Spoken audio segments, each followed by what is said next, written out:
ஆண்டவரே என் ஆயர், எனக்கேதும் குறையில்லை. பசும்புல்வெளி மீது அவர் என்னை இளைப்பாறச் செய்வார்.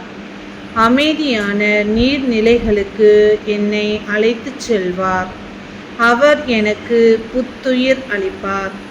தம் பெயர்க்கேற்ப என்னை நீதி வழி நடத்திடுவார்.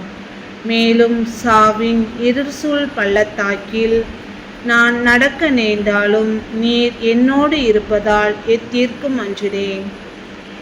கோலும் நெடுங்கலியும் என்னை தேற்றும். என் எதிரிகளின் கண் முன்னே எனக்கொரு விருந்தினை ஏற்பாடு செய்கின்றீர். என் தலையில் நறுமண தைலம் பூசுகின்றீர்.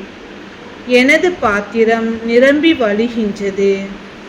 உண்மையாகவே என் வாழ்நாள் எல்லாம் அருள் நலமும் பேரன்பும் என்னை புடைசூழ்ந்து வரும். நானும் ஆண்டவரின் இல்லத்தில் நெடுநாள் வாழ்ந்திருப்பேன். ஆமென்.